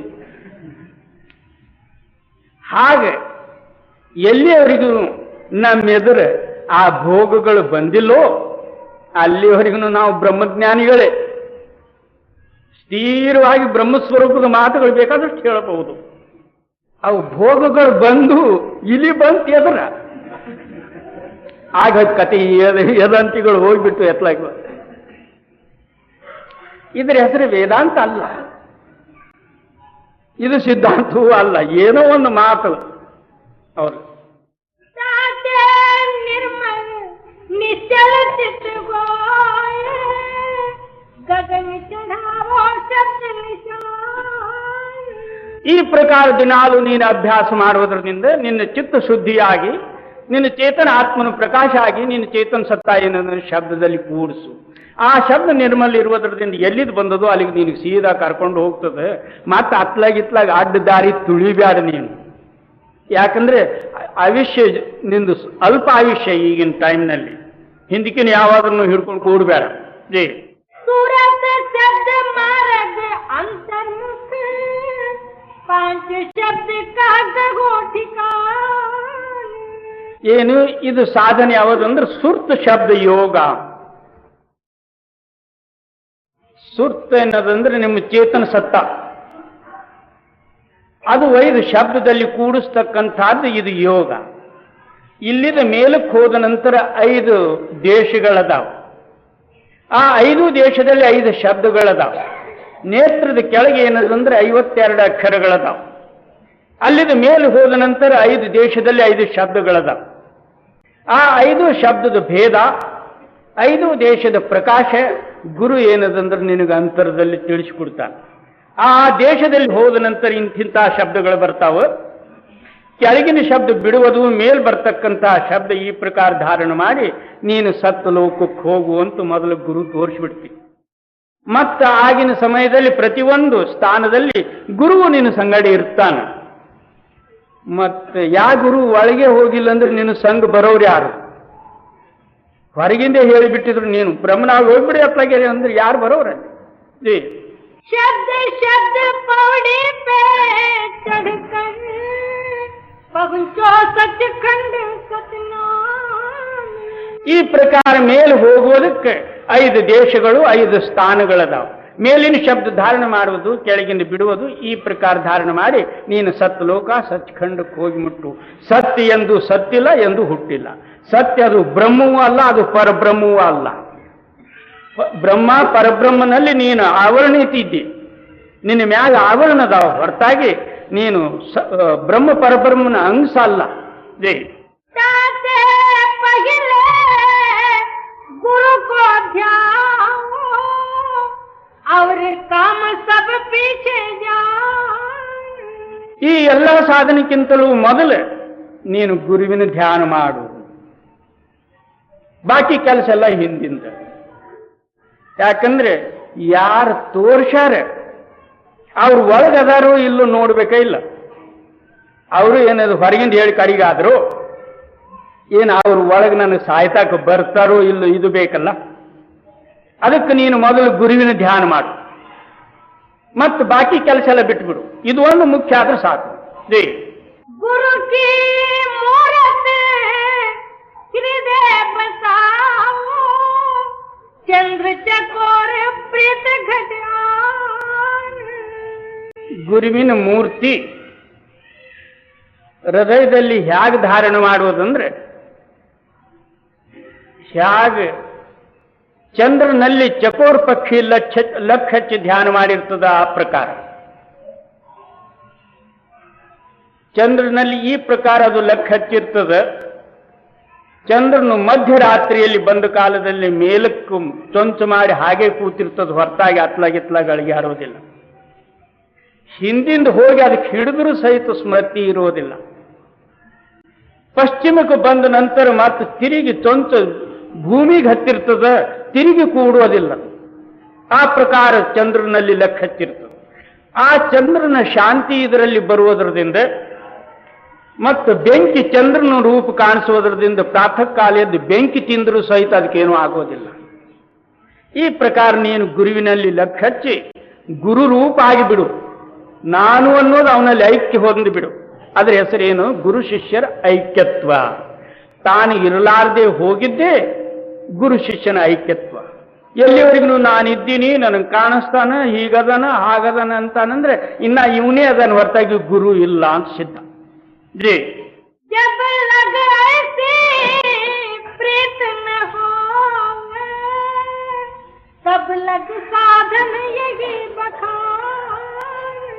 ಎಲ್ಲಿವರೆಗೂ ಇಂಥ ಗುರು ಪ್ರೇಮ ನಿನ್ನ ಅಂತರದಲ್ಲಿ ಪ್ರಗಟ ಆಗೋದಿಲ್ಲ, ಅಲ್ಲಿವರೆಗೂ ಇದೇ ಸಾಧನೆ ಮಾಡ್ಕೊತ ಹೋಗಿ, ಮಾತ್ರ ಅನ್ಯ ಸಾಧನೆ ಹಿಡಿಬೇಡ.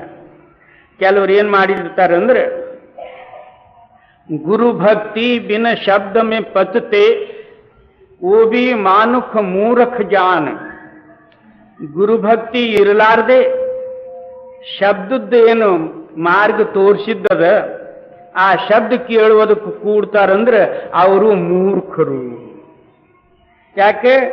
ಆ ಶಬ್ದ ಹೇಗಾಗ್ಯದ, ಈಗ ನಮ್ಮ ರೋಮದಲ್ಲಿ ಎಲ್ಲ ವ್ಯಾಪಕವಾಗಿ ಮನಸ ಮತ್ತು ಇಂದ್ರಿಯ ಭೋಗ ರೂಪವಾಗಿ ಜಗತ್ತದಲ್ಲಿ ಎಲ್ಲ ಸೇರಿಬಿಟ್ಟದು. ಅದು ನಾವು ತತ್ಕಾಲವೇ ಅದಕ್ಕೆ ಕೇಳೋದಕ್ಕೆ ಕೂಡ್ತೀವಿ ಅಂದ್ರೆ ಒಳಗೆ ಬಂದಿತ್ತ. ಈಗ ಒಂದು ರೇಷ್ಮೆ ಬಟ್ಟೆ ಬಾರಿ ಮುಳ್ಳಿನ ಮ್ಯಾಗ ನಾವು ಒಗೆದು ಬಿಟ್ಟಿದ್ದೆವು, ಅದು ಹಾಗೆ ಜೊಗ್ಗದ ಹರಿದು ಹೋಗ್ತದೆ, ಕೈಗೆ ಹತ್ತೋದಿಲ್ಲ. ಅದಕ್ಕೆ ಹೇಗೆ ಮಾಡ್ಬೇಕಂದ್ರೆ ಒಂದೊಂದೊಂದೊಂದು ಮುಳ್ಳಿನಿಂದ ಕಡೆಗೆ ಮಾಡಿ ಬಿಡಿಸಿ ತಕ್ಕೊಂಡ್ರೆ ಮಾತ್ರ ಬರಬಹುದು. ಅದರಂತೆ ನಮ್ಮ ಚೇತನ ರೂಪವಾದಂತಹ ಆತ್ಮನು ಈ ಪ್ರಪಂಚ ರೂಪವಾದಂತಹ ಮುಳ್ಳಿನಲ್ಲಿ ಸಿಲುಕಿಬಿಟ್ಟಾನ. ಇನ್ನು ತತ್ಕಾಲ ನಾನು ಶಬ್ದ ಕೇಳಿ ಅದಕ್ಕೆ ಹೊಂದ್ತೀನಿ ಅಂದ್ರೆ ಹೇಗೆ ಬಂದಿತ್ತು? ಅದಕ್ಕೆ ಒಂದೊಂದೊಂದೊಂದು ಸ್ಮರಣ ಮಾಡಿ, ನಾಮಸ್ಮರಣೆ ಮಾಡಿ ಮಾಡಿ ಒಂದೊಂದು ಮುಳ್ಳಿನಿಂದ ಬಿಡುಗಡೆ ಮಾಡೋದು, ಬಿಡುಗಡೆ ಮಾಡಿ ಅಂತರದಲ್ಲಿ ಬರುವುದು. ಗುರುವಿನಲ್ಲಿ ಧ್ಯಾನಸ್ಥನಾಗಿ ಆತನ ರೂಪ ಆಗುವುದು. ಆ ವೇಳೆಯಲ್ಲಿ ಪ್ರಪಂಚ ರೂಪ ಎಲ್ಲ ಮರ್ತು ಹೋಗಬೇಕು. ಗುರು ರೂಪ ಒಂದೇ ನಿನ್ನ ಹೃದಯದಲ್ಲಿ ಉಳಿದಿದ್ದಾದ್ರೂ ಗುರು ಭಕ್ತಿ. ಈಗ ನಾವು ಧ್ಯಾನ ಕೂತ ಕಾಲದಲ್ಲಿ ಯಾವ್ಯಾವ ರೂಪಗಳು ಬರ್ತಾವೋ ಸಿನಿಮಾ ದೇವರೇ ಬಲ್ಲ. ಯಾವ ಜಗಳಾಡಿದ್ವೇ ಬಂತಾವ, ಯಾರ ಸಂಗಡಿ ಏನೇನೋ ಮಾತಾಡಿದ್ದು ಬರ್ತಾವ. ಈ ದೇಶ ಇರಲಿಲ್ಲ ಇನ್ನೊಂದು ದೇಶ ಯಾವ್ರದೋ ಬಂದು ನಿಂತಿರ್ತಾವ. ಹೆಂಡ್ರು ಮಕ್ಕಳರೇ ಬಂದಿರ್ತಾವ, ಧನ ಸಂಪತ್ತರೇ ಬಂದಿರ್ತದ, ಅಥವಾ ಕೋರ್ಟ್ ಕಚೇರಿಯರೇ ಬಂದಿರ್ತಾವ. ಇವು ಯಾವ್ಯಾರು ಬಂದು ನಿಂತಿರ್ತಾವ. ಅಲ್ಲಿ ಗುರು ಎಲ್ಲಿದನ ಹೇಳಿ. ಒಂದು ಮ್ಯಾನದಲ್ಲಿ ಎರಡು ಕತ್ತೆಗಳು ಎಂದೂ ಇರೋದಿಲ್ಲ. ಒಂದು ನಿನ್ನ ಹೃದಯ ರೂಪವಾದಂತಹ ಸ್ಥಾನದಲ್ಲಿ ಗುರು ಇರಬೇಕು, ಒಂದು ಮನಸ್ಸು ಇರಬೇಕು. ಒಂದು ಎರಡು ನಾನು ಕೂಡಿಸಿಡ್ತೀನಿ ಅಂದ್ರೆ ಹೇಗಾಗಿದೆ? ದಿವಸ ಮತ್ತು ರಾತ್ರಿ ಒಂದೇ ವೇಳೆಯಲ್ಲಿ ಎಂದಾದ್ರೂ ಹುಟ್ಟಿದ್ದು ನೋಡಿರಿ? ಎಲ್ಲಿ ದಿವಸದಂದ್ರೆ ಅಲ್ಲಿ ರಾತ್ರಿ ಇಲ್ಲ, ಎಲ್ಲಿ ರಾತ್ರಿ ಇದಂದ್ರೆ ಅಲ್ಲಿ ದಿವಸ ಇಲ್ಲ. ಮತ್ತು ನೀನು ಗುರುವಿಗೆ ಯಾಕೆ ಕೂಡಿಸ್ತೀಯ? ಅಲ್ಲಿ ಗುರು ಭಕ್ತಿ ಅಂದ್ರೆ ಏನು? ಗುರು ಉಳಿಬೇಕು, ನೀನು ಹೋಗ್ಬೇಕು, ಮನಸ್ಸಿರಬಾರ್ದು. ಇದ್ರ ಹೆಸರು ಗುರುಭಕ್ತಿ. जब पूरन तब सुत चढ़े अदर ಗುರು ಭಕ್ತಿ ಪೂರ್ಣ ಆದ ಕೂಡಲೇ ನಿನ್ನ ಚೇತನ್ ಸತ್ತ ತನ್ನಷ್ಟಕ್ಕೆ ತಾನೇ ಮೇಲಕ್ಕೆ ಹೋಗ್ತದ. ಅದಕ್ಕೆ ಒಯ್ಯದೇ ಬೇಡ. ಜಿ गुरु भक्ति बिन शब्द में पचते तो भी मानुख मूर्ख जान। जी शब्द खुलेगा गुर में घर से कैसे सुरत गुरु बलवान। ಏನು ಗುರುವಿನ ಕೃಪದಿಂದ ಶಬ್ದ ನಿನ್ನ ಅಂತರದಲ್ಲಿ ಪ್ರಕಟ ಆಗುವುದದ ಹೊರತಾಗಿ ತನ್ನಷ್ಟಕ್ಕೆ ತಾನೇ ಆಗುವುದಿಲ್ಲ. ಗುರುವೇ ಶಬ್ದ, ಶಬ್ದವೇ ಗುರು. ಕೆಲವರು ಗುರು ಭಕ್ತಿ ಮಾಡಲಾರ್ದೆ ಶಬ್ದದ ಭಕ್ತಿ ಮಾಡ್ಲಿಕ್ಕೆ ಹೋಗ್ತಾರೆ. ಸಾಹುಕಾರನ ಪ್ರಸನ್ನತೆ ಇರಲಾರ್ದೆ ಹಣ ಬೇಡ್ತಾರೆ. ಅದೇ ಹಂಗೆ ಸಿಕ್ಕಿತ್ತು. ಗುರು ಸಾಹುಕಾರ, ಶಬ್ದ ಆತನ ದ್ರವ್ಯ. ಆ ಸಾಹುಕಾರನಲ್ಲಿ ಹಣ ತಗೊಳ್ಳೋದಕ್ಕೆ ನಾವು ಹೋಗಿದ್ದೆವು. ಸಾಹುಕಾರನ ಜರೂರತ್ ಇರಲ್ರಿ, ನನಗೆ ಹಣನೇ ಬೇಕು. ಯಾರು ಕೊಟ್ಟಾರು? ಒದ್ದು ಹೊರಗೆ ಹಾಕ್ತಾರೆ. ಅಲ್ಲ, ಅವನ ದ್ರವ್ಯದ ಅದು, ನಿಮ್ದೇನಲ್ಲದು. ನಾವು ಹಣ ಬೇಡಲಿಕ್ಕೆ ಹೋಗಿದ್ದೆವು. ನಿಮ್ಮ ತಿಜೋರಿಯಾಗಿ ಎಷ್ಟದ ಕೊಡ್ರಿ ಅಂತ. ಮತ್ತು ಆತನು ಕೊಟ್ಟಾಗಲ್ಲ, ನೀನು ಜಬರ್ದಸ್ತಿ ತಿಜೋರಿ ಕೈ ಹಾಕಿದ್ರೆ ಏಟೇ ಬೀಳ್ತಾವ. ಅದು ತಿಳಿಯೋದಿಲ್ಲ. ಅದಕ್ಕೇನಂತಾರೆ, ಗುರುವಿನ ಕೃಪದಿಂದ ಶಬ್ದ ಪ್ರಕಟ ಆಗ್ತದೆ ಹೊರತಾಗಿ ನಿನ್ನಷ್ಟಕ್ಕೆ ನೀನು ಮಾಡಿದ್ರೆ ಏನೂ ಆಗೋದಿಲ್ಲ. ಮನೋಬುದ್ಧಿ ತಮನ್ನಾಸ್ತಿ ಗುರು ಬುದ್ಧಿ ವಿಶೇಷತ. ನಿನ್ನ ಬುದ್ಧಿ ಬಿಟ್ಟು ಬಿಡು, ಗುರುವಿನ ಬುದ್ಧಿ ಧಾರಣೆ ಮಾಡು ಅಂದ್ರೆ ಆ ವೇಳೆಯಲ್ಲಿ ಗೊತ್ತಾಗ್ತದೆ. ಜೀ गुरुमुखता बिन सुरत न चढ़ती फूटे गगन न पावे नाम। ಗುರುಮುಖ ಮೊದಲು ನೀನು ಗುರುಮುಖನಾಗು. ಆಗಲಾರದೆ ಮಾತ್ರ ನೀನು ಚೇತನ ಸತ್ತ ಈ ಶರೀರದಿಂದ ಮೇಲಕ್ಕೆ ಹೋಗುವುದಿಲ್ಲ. ಯಾವ ವೇಳೆಯಲ್ಲಿ ಆಕಾಶ ಒಡೆದು ನಿನಗೆ ಮೇಲಕ್ಕೆ ಹೋಗಬೇಕಾಗ್ತದೆ. ಯಥ ಬ್ರಹ್ಮಾಂಡ ತಥ ಪಿಂಡಾಂಡ. ಹೇಗೆ ಬ್ರಹ್ಮಾಂಡದಲ್ಲಿ ಸಾಮಾನದು, ಅದು ಪಿಂಡಾಂಡದಲ್ಲಿದೆ. ಚಂದ್ರ ಸೂರ್ಯಾದಿಗಳು ಇಲ್ಲಿದ್ದಾರೆ. ವಿಷ್ಣು ವೈಕುಂಠ ಮತ್ತು ಸ್ವರ್ಗಾದಿಗಳು ನಿನ್ನಲ್ಲೇ ಅದಾವ, ಹೊರತಾಗಿ ಹೊರಗಿಲ್ಲವು. ಹೊರಗಿನೂ ನೀವು ಮಾಡಿಕೊಂಡಿದ್ದು ಅದಾವ. ಒಳಗೆ ಏನದಂದ್ರೆ ಇವೆಲ್ಲ ಸಾಮಗ್ರಿಗಳದಾವ. ಅದು ಗುರುವಿನ ಕೃಪದಿಂದೇ ನಿನಗೆ ಅದರಿಂದ ದಾಟಬೇಕಾದಿತ್ತು, ಹೊರತಾಗಿ ಮೇಲಕ್ಕೆ ಹೋಗ್ಲಿಕ್ಕೆ ಬರೋದಿಲ್ಲ. ಹೊರಗೊಂದು ಯಾವುದೇ ದೇವ್ ಹಿಡಿದಿದ್ರು ನಮಗೆ ಬಿಡಿಸ್ಕೊಳ್ಳೋದಾಗೋದಿಲ್ಲ. ಇನ್ನು ದೇವರುಗಳು ಹಿಡಿದ್ರು ಬಿಟ್ಟವ. ಜಿ गुरुमुखता मूल सबन के और साधन सब शाखा जान। ಎಲ್ಲದಕ್ಕಿಂತಲೂ ಮೂಲ ಸಾಧನ ಗುರುಮುಖತ. ಗುರುಮುಖತ ಅಂದ್ರೆ ಏನು? ಮನುಷ್ಯ ಹೇಳಿದ್ದು ಕೇಳಲಾರದು ಗುರುಮುಖತ. ಹೇಗೆ ಗುರು ಹೇಳ್ಯಾನೋ ಅದರಂತೆ ನಡೆಯುವುದರ ಹೆಸರು ಗುರುಮುಖ. ಜೈ माता को जब पुत्र प्यारा और स्वामी को कामिल जान। ಇನ್ನು ಗುರುಮುಖತಾದ ಸಿದ್ಧಾಂತ ಹೇಳ್ತಾರೆ. ಗುರುಮುಖತ ಅಂದ್ರೆ ಹೇಗೆ? ಎಲ್ಲರೂ ಅಂತಾರೆ, ನಾನು ಉಪದೇಶ ತಗೊಂಡಿನಿ. ಎಷ್ಟು ದಿವಸ ಆಯ್ತು? ಏನ್ರಿ ಸ್ವಾಮಿ, ನಾನು ಭಾಳ ದಿವಸ ಆಯ್ತು. ನಾನು ಭಾಳ ಹಳಬ ಅಂದ್ರೆ ಹುಳ ಹತ್ತೇವ ಅಂತ. ಬರೇ ಉಪದೇಶ ತಗೊಳ್ಳೋದ್ರದಿಂದ ಏನೂ ಆಗೋದಿಲ್ಲ. ಗುರುಮುಖತಾದ ರಹಸ್ಯ ಬ್ಯಾರೆ, ಗುರುಮುಕ್ತ ಅಂದ್ರೆ ಹ್ಯಾಗ, ಗುರು ನಿನಗೆ ಹ್ಯಾಗ ಕಾಣಿಸಿರ್ಬೇಕು. ತಾಯಿಗೆ ಹ್ಯಾಗ ಮಗನು ಪ್ರಿಯ ಕಾಣಿಸ್ತಾನೋ, ಮತ್ತು ಕಾಮಿ ಪುರುಷನಿಗೆ ಕಾಮಿನಿ ಹ್ಯಾಗ ಪ್ರಿಯವಾಗಿ ತೋರ್ತಾಳು, ಅದರಂತೆ ಗುರುವಿನ ಮುಖ ನಿನಗೆ ಇಷ್ಟು ಪ್ರಿಯವಾಗಿ ತೋರ್ಬೇಕು. ಕಾಮಿ ಪುರುಷನಿಗೆ ಕಾಮಿಯಾದಂತಹ ಸ್ತ್ರೀಯಳು ಇಷ್ಟ ಪ್ರೇಮದಿಂದ ಆತನು ತನ್ನ ಹೃದಯದಲ್ಲಿ ಧಾರಣ ಮಾಡಿರ್ತಾನಂದ್ರೆ ಲಕ್ಷಾವಧಿ ಜನರಲ್ಲಿ ಕೂಡ್ಲಿ ಅವನು ಲಕ್ಷ್ಯ ಅಲ್ಲೇ ಇರ್ತದೆ. ಲಕ್ಷ ಮೈಲು ದೂರ ಹೋಗಲಿ ಅವನ ಲಕ್ಷ್ಯ ಅವಳಲ್ಲೇ ಇರ್ತದೆ. ಆಹೋ ರಾತ್ರಿ ಅದೇ ಚಿಂತನೆ ಇರ್ತದ, ಸ್ವಪ್ನ ಸಹಿತ ಅವೇ ಬಿದ್ದಿರ್ತಾವ. ಈ ಪ್ರಕಾರ ಏನದಂದ್ರೆ ಗುರುವಿನಲ್ಲಿ ನೀನು ಲಕ್ಷ್ಯ ಇದ್ದದ್ದಾದ್ರೆ ಅದಕ್ಕೆ ಗುರುಮುಖ ಅಂತ. ಇಂಥ ಗುರುಮುಖನು ಏನು ಮಾಡ್ಲಾರ, ಅಂಥ ಗುರುಮುಖನಿಗೆ ಯಾರು ಅಡ್ಡಾದಾರು?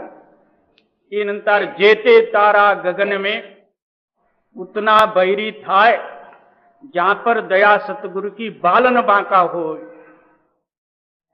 ಎಷ್ಟು ಆಕಾಶದಲ್ಲಿ ಚುಕ್ಕಿಗಳದಾವು, ಅಷ್ಟು ಶತ್ರುಗಳು ಇದ್ರೂ ಸಹ ಯಾರ ಮೇಲೆ ಗುರು ಕೃಪಾದ ಅಂದ್ರೆ ಒಬ್ಬನೂ ಏನದು ಒಂದು ಕೂದಲು ಡೊಂಕ್ ಮಾಡೋದಾಗೋದಿಲ್ಲ. ಅಲ್ಲಿ ಬ್ರಹ್ಮನಿಂದನೂ ಆಗೋದಿಲ್ಲ, ವಿಷ್ಣು ಶಂಕರನಿಂದನೂ ಆಗೋದಿಲ್ಲ, ಯಾರದಿಂದನೂ ಆಗೋದಿಲ್ಲ. ಅಂಥ ಶಕ್ತಿ ಏನದಂದ್ರೆ ಗುರುವಿಂದು. ಇಂಥ ಗುರುಮುಖ ತಾಯಿ ಯಾವ ಪುರುಷನಲ್ಲಿ ಅದಂದ್ರೆ ಅವನಿಗೆ ಮೋಕ್ಷ ಬೇಡೋದು ಯಾಕೆ? ಖುದ್ದು ಮೋಕ್ಷ ರೂಪವೇ. ಜೀ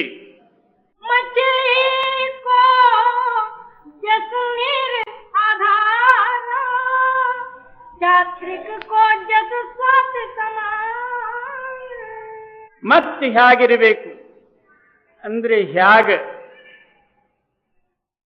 ಮೀನಿಗೆ ಏನದಂದ್ರೆ ನೀರಿನ ಆಧಾರ. ಮೀನು ನೀರಿನಿಂದ ಒಂದು ಕ್ಷಣ ಮಾತ್ರ ತೆಗೆದಿಟ್ರು ತಳಮಳ ಒದ್ದಾಡಿ ಪ್ರಾಣ ಬಿಡ್ತದ. ಹಾಗೆ ಏಕ ತಿಲ್ ಬ್ಯಾರ ಪ್ಯಾರ ಬೀಸರೆ ಜಾನೋ ಬರ್ಸ ಪಚಾಸ್. ಒಂದು ತಿಳು ಮಾತ್ರ ಏನದಂದ್ರೆ ಗುರು ನಿನ್ನ ಹೃದಯದಿಂದ ಮರ್ತಿದ್ದಾದ್ರೆ ಹೇಗೆ ನೀರಿನಿಂದ ತೆಗೆದು ಮೀನು ತಳಮಳ ಒದ್ದಾಡಬೇಕು, ಹಾಗೆ ನಿನ್ನ ಹೃದಯದಲ್ಲಿ ಅಷ್ಟು ಒದ್ದಾಟ ಉತ್ಪತ್ತಿ ಆಗಬೇಕು. ಇದರ ಹೆಸರು ಗುರುಮುಕ್ತ. ಈಗ ನಾವು ಒಂದು ಕ್ಷಣ ಮಾತ್ರರೇ ಬಿಡ್ರಿ, 100 ವರ್ಷ ಆದ್ರೂ ಸಹಿತನು ನಮಗಾದ್ರದ್ದು ತಳಮಳ ಇಲ್ಲ, ಫಳಮಳ ಇಲ್ಲ. ಮತ್ತೇನು, ನಾನು ಸತ್ಸಂಗಿರಿ ನಾಮಧಾರಿ ಅಂದ. ಓಹೋ, ಎಲ್ಲಿ ನಾಮಧಾರಿ ಆಗಿದೆ? ಎಲ್ಲಿ ಸತ್ಸಂಗಿ? ಸತ್ಸಂಗಿ ಅಂದ್ರೆ ಸತ್ಯದಲ್ಲಿ ಸಂಘ ಇರಬೇಕು. ಎಲ್ಲಿ ಆಗಿದ್ದು? ಬರೀ ನಾನು ತಗೊಳ್ಳೋದ್ರದಿಂದ ಆಗೋದಿಲ್ಲ. ಒಬ್ಬನ ಹೋಗಿ ಪ್ಲಾನ್ ಬರ್ಕೊಂಡು ಮುನ್ಸಿಪಾಲ್ಟಿಯಲ್ಲಿ ತಂದಿಟ್ಟು ಮನ್ಯಾಗ ಎಷ್ಟು ದಿನ ಆಯ್ತು, ಮನೆ ಕಟ್ಟೋದಾಗಲ್ದು, ಹಣ ಇಲ್ಲ, ಮನೆಗೆ ಪ್ಲಾನ್ ಇಟ್ಕೊಂಡು ಕೂತ. ಆ ಬರೇ ಪ್ಲಾನದು ಸುರುಳಿ ಇವನಿಗೆ ಮನೆಗೆ ಕಟ್ಟಿಕೊಟ್ಟಿತ್ತ. ಹಾಗೆ ಇವನನ್ನು ನಾಮ್ ತಗೊಂಡು ಕೂತ. ನಾಮದ ಅಭ್ಯಾಸ ಮಾಡಲಿಲ್ಲ ಅಂದ್ರೆ ಏನ್ ಸಿಗ್ತದ? ಜೈ ऐसा गुरु प्यारा जब होगा सब कुछ आगे पंथ चला. ಇಂಥ ಗುರು ಪ್ರೇಮ ನಿನ್ನಂತರದಲ್ಲಿ ಪ್ರಕಟ ಆದ ಕಾಲದಲ್ಲಿ ನೀನು ಮುಂದಕ್ಕೆ ಮಾರ್ಗ ನಡೀಬಹುದು. ಅಲ್ಲಿವರೆಗೂ ಮಾತ್ರ ಇದು ಸಾಧ್ಯ ಇಲ್ಲ. ಜೈ कहना था तो सब कह देना, अब तू चाहे मान न मान. ಏನು ಮೂಲ ಪರಮಾರ್ಥದ ಸಿದ್ಧಾಂತ ಮತ್ತು ನಮ್ಮ ಹೃದಯದಲ್ಲಿ ಇರ್ತಕ್ಕಂತಹ ಭ್ರಮಾದಿಗಳ ದೂರೀಕರಿಸುವುದಕ್ಕಾಗಿ ಮತ್ತೇನದ ಮನಸ್ಸಿಗೆ ಎಲ್ಲಿ ನಿಲ್ಲಿಸುವುದು ಗುರುಮುಖತಾಯಿದ ವರ್ಣನ ಮತ್ತು ಅಂತರ್ಯ ಅಭ್ಯಾಸ ಸಾಧನ ಎಲ್ಲ ಸ್ಥಿತಿಯೆಲ್ಲ ವರ್ಣನ ಮಾಡಿ ಹೇಳಿದ್ದು. ಈಗ ನೀನು ಮನ್ನಿಸುವುದು ಮನ್ನಿಸಲಾರದು ನಿನ್ನ ಕಡೆ. ಬೇಕಾದ್ರೆ ಮನ್ನಿಸು, ಇಲ್ಲದ್ರೆ ಬಿಟ್ಟು ಬಿಡು. ಜೈ यह आरत गुरुमुख की गाय, गुरुमुख होय सो करे प्रमाण. ಈ ಆರತಿ ಏನದಂದ್ರೆ ಗುರುಮುಖ ಜನರಿಗಾಗಿ ಹೇಳಿದ್ದು ಹೊರತಾಗಿ ಅವ್ರು ಇದ್ದವರೇ ಮಾತ್ರ ಇದು ಪ್ರಮಾಣಸ್ಪದ ತಿಳಿಬಹುದು. ಬಾಕಿಯವರಿಗೆ ಇನ್ನೊಬ್ರಿಗೆ ಹೇಳೇ ಇಲ್ಲಿ, ಇನ್ನೊಬ್ರಿಗೆ ತಿಳಿಯೋದಿಲ್ಲ, ತಿಳಿದ್ರು ಅವ್ರು ಮಾಡ್ಲಿಕ್ಕೆ ಶಕ್ಯ ಇಲ್ಲ.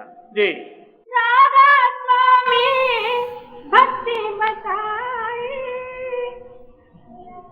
गुरु की भक्ति करो यह जान. ಅದಕ್ಕೇನಂತಾರೆ, ಇದು ಭಕ್ತಿ ಮಾರ್ಗ ಸರಳವಾದದ್ದು, ಸರ್ವರಿಗೆ ತಿಳಿತಕ್ಕಂಥದ್ದು, ನಮ್ಮ ಸಾಧನದಲ್ಲಿ ಬರ್ತಕ್ಕಂತಹ ಭಕ್ತಿ ಮಾರ್ಗ ತೋರಿಸಿದ್ದದೆ. ಇದಕ್ಕೆ ಚೆನ್ನಾಗಿ ತಿಳಿದು ಈ ಭಕ್ತಿ ಮಾರ್ಗ ಸ್ವೀಕಾರ ಮಾಡ್ರಿ. ಇದೇ ಮುಖ್ಯವಾದಂತಹ ಗುರುಭಕ್ತಿ. ಜೈ. और भक्ति सब दूर भगाओ, जो पढ़ते 84 का. ಇಂಥ ನಿಜವಾದಂತಹ ಭಕ್ತಿ ಧಾರಣ ಮಾಡಿದ ನಂತರ ಬಾಕಿ ಭಕ್ತಿ ಎಲ್ಲ ಏನದ ನೀರಲ್ಲಿ ಹಾಕಿಬಿಡ್ರಿ, ಹರ್ಕೊಂಡು ಹೋಗ್ಲಿ. ಅವು ಯಾತಕ್ಕೆ ಬೇಕವು? ಜೈ. गुरु भक्ति सम और न कोई, राधा स्वामी किया बखान. ಮುಕ್ತಿ ಬೇಕಾದ್ರೂ ಗುರುಭಕ್ತಿ ಬೇಕು, ಅದರ ಸಮಾನ ಮತ್ತೆ ಇನ್ನೊಂದು ಯಾವುದೂ ಇಲ್ಲ. ಜೈ. गुरु का ध्यान करो तुम नित दिन, गुरु का शब्द सुनो नित कान. ಅದಕ್ಕೆ ಅಹೋರಾತ್ರ ಗುರುವಿನ ಧ್ಯಾನ ಮಾಡ್ರಿ, ಗುರುವಿನ ಶಬ್ದ ಕಿವಿಯಲ್ಲಿ ಕೇಳ್ರಿ. ಅಂತರದಲ್ಲಿ ಶಬ್ದ ಆಗ್ತದೆ, ಅದು ಕಿವಿದಿಂದ ಕೇಳ್ರಿ. ಜೈ. नैन श्रवण और गिरदार तीनों, शीश महल सम निर्मल जान. ಏನು? ನೇತ್ರ, ಕಿವಿ ಮತ್ತು ತನ್ನ ಹೃದಯ ಮೂರು ಶುದ್ಧ ನಿರ್ಮಲ ಆಗಬೇಕು. ಆ ವೇಳೆಯಲ್ಲಿ ನಿನ್ನ ಚೇತನ ಸತ್ತ ತನ್ನಷ್ಟು ತಾನೇ ಮೇಲಕ್ಕೆ ಹೋಗ್ತದೆ. ಜೈ. राधा स्वामी जोर देय कर, गुरु भक्ति को कहे प्रमाण. जय.